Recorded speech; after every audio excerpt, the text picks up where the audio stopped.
श्री स्वामी समर्थ. दिव्यामध्ये टाका या 7 वस्तू, कधीच होणार नाही धनधान्याची कमतरता.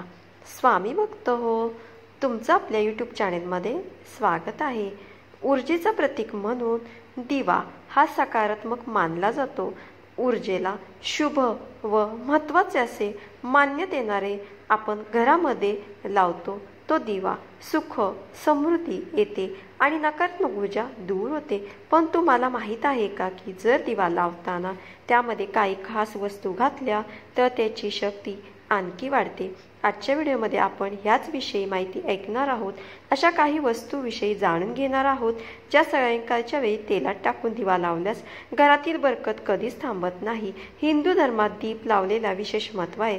ज्योतिषशास्त्रात सुद्धा देवी देवतांच्या पूजेमध्ये दिवा लावणे शुभ मानले गेले आहेत. असे मानले जाते की दिवा यांच्या प्रकाशात ईश्वराची उपस्थिती असते जी नकारात्मक ऊर्जा दूर करते. दिवा लावल्याने घरात सकारात्मक ऊर्जेचा संचार होतो आणि सुख शांतीचे वास्तव्य होते. याबरोबर सर्व त्रास अडचणींचे निवारण होते. म्हणूनच धार्मिक अनुष्ठानांमध्ये आणि शुभ कार्यामध्ये दिवा लावणे अनिवार्य मानले गेले आहे. जर तुम्ही सध्या आर्थिक अडचणीत सामना करत असाल तर दिवा हा समस्येवर उपाय ठरू शकतो. दिव्यांशी संबंधित काही सोप्या उपायामुळे तुमच्या नशीब पालटू शकतात. यामुळे तुमचे उत्पन्न वाढू शकते आणि जीवनातील अनेक अडचणी दूर होऊ शकतात. त्याचबरोबर तुम्हाला हे देखील सांगणार आहे की दिव्याच्या खाली कोणती 7 धान्य ठेवणे शुभ मानले जाते. त्यासाठी व्हिडिओ शेवटपर्यंत ऐका. 1. लवंग. लवंग हा धन आणि समृद्धीचे प्रतीक मानला जातो. दिव्यामध्ये लवंग घालून दिवा पेटवला असता घरात धनाचा प्रकाश होतो आणि आर्थिक अडचणी दूर होतात. 2. इलायची. इलायची सौभाग्य आणि समृद्धीचे प्रतीक मानले जाते. दिव्यामध्ये इलायची घालून दिवा लावल्यास घरात सकारात्मक ऊर्जा प्रसारित होते आणि सौभाग्यातही वाढ होते. 3. केशर. केशर हे पवित्र आणि शुभ मानले जाते. दिव्यामध्ये केशर घालून दिवा पेटवला असता घरात शांतता आणि समृद्धीचे वातावरण निर्माण होते. 4.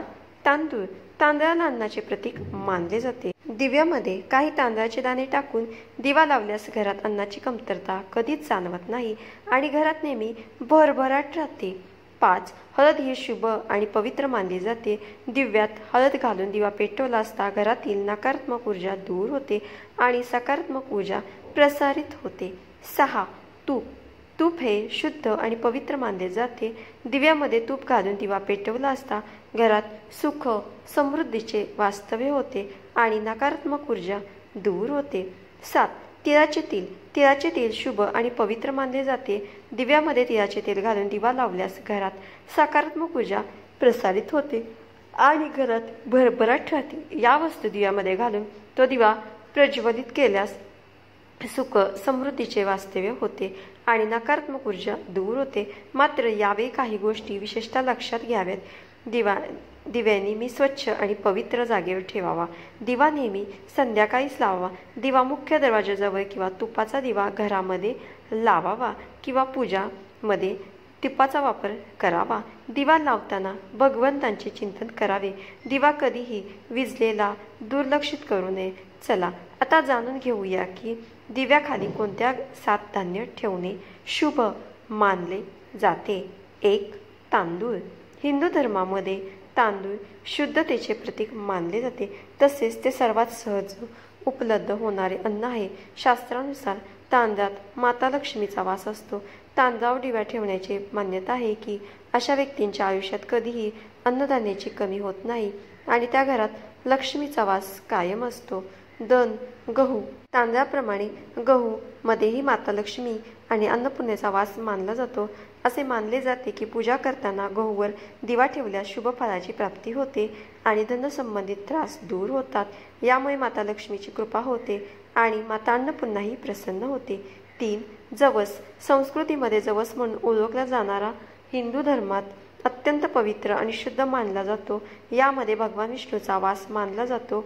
दिव्याखाली जवस ठेवून आसन तयार केल्यास व्यक्तीला जीवनातील सर्व सुख सुविधा प्राप्त होतात. 4. चणा डाळ. धुतलेली चणा डाळ म्हणजे चणा.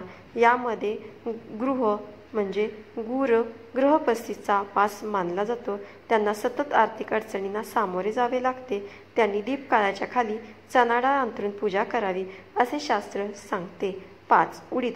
हिंदू धर्मात उडीद डाळीलाही पवित्र मानले जाते, पण दीपक खादितीचा म्हणजे दिव्या खादितीचा उपयोग विशेष प्रसंगी केला जातो. ज्या लोकांना सतत दृष्ट लागते त्यांनी उडीद डाळ अंथरून त्यावर दिवा लावल्यास फायदा होतो. म्हणजे उडीद डाळ उतरून दिवा लावल्यास त्याचा फायदा होतो. तीळ हे अत्यंत शुभ मानले जाते. तिळाचा उपयोग उडीद डाळाप्रमाणे विशेषतः परिस्थितीमध्ये केला जातो. तीळ वापरल्यास अपघातांपासून बचाव होतो, दृष्ट दोषांपासूनही मुक्ती मिळते आणि करिअरमध्ये अडथळे दूर होतात. 7. बाजरी. बाजरीला तांदूळ आणि गव्हाप्रमाणेच पवित्र मानले जाते. जेव्हा घरात तांदूळ किंवा गहू उपलब्ध नसतो तेव्हा पूजेसाठी बाजरी सर्वोत्तम मानली जाते. दिव्याच्या खाली बाजरीचे आसन तयार करून पूजा केल्यास सुख, समृद्धी आणि आरोग्य वाढते. दिव्याचे विशेष उपाय. शनी प्रकोपापासून मुक्ती मिळेल. राहू केतू दोषापासून मुक्ती मिळवण्यासाठी संध्याकाळी अळशीच्या तेलाचा दिवा लावावा. अळशीच्या तेलाचा दीप लावल्याने कुंडलीत राहू केतू होतात. शनिवारी शनी मंदिरात मोहरीच्या तेलाचा दिवा लावल्यास 7.5 आणि दियापासून त्रासांपासून सुटका होते. कुंडलीतील राहू केतू हे दूर होतात. शनिवारी शनी मंदिरात मोहरीच्या तेलाचा दिवा लावल्यास 7.5 आणि ध्येयापासून त्रासांपासून सुटका मिळते. मनात वाढ. समाजात आपला मान सन्मान वाढवण्यासाठी दररोज तुपाचा दिवा लावला. मान सन्मान वाढण्यासाठी रोज सकाळी सूर्यदेवाला पाण्याचा अर्घ्य द्या आणि देशी तुपाचा दिवा आरती करावे. हा उपाय केल्याने आपल्या कामामध्ये प्रगती होते, सन्मान वाढतो आणि सूर्यदेव आपल्या अडथळ्यात अडकलेली कामे पूर्ण करतात. भीतीवर विजय.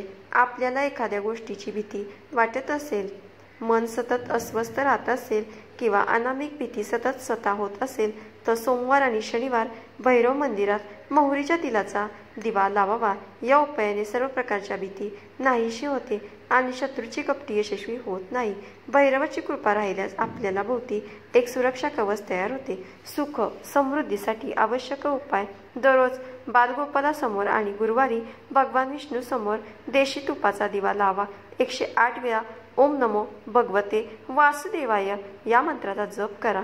या उपायाने घरात सकारात्मक ऊर्जा निर्माण होते, सुख आणि शांती वाढते, उत्पन्नातील अडथळा दूर होईल. माता लक्ष्मी समोर 7 मुखाचा म्हणजे 7 वातींचा दिवा लावल्याने धनसंपत्ती अडचणी दूर होतात. हा उपाय केल्याने फक्त आर्थिक समस्या दूर होत नाही तर अडकलेले पैसा सुद्धा सहज मिळतो. वृद्धी वाढण्यासाठी 2 वातीचा दीप लक्ष्मी, माता लक्ष्मी, सरस्वती समोर दिवा लावावा. धनधान्याची कधीच कमतरता भासणार नाही. बुधवारी भगवान गणेशासमोर 3 मुखाचा देशी गाईच्या तुपाचा दिवा लावा आणि त्याला दूरवर्पण करा. या उपायाने घरात कधीच धनधान्याची कमतरता भासणार नाही. उत्पन्न वाढवण्यासाठी आणि नवीन आर्थिक संदेश शोधण्यासाठी हा उपाय प्रभावी ठरतो. श्री स्वामी समर्थ. धन्यवाद.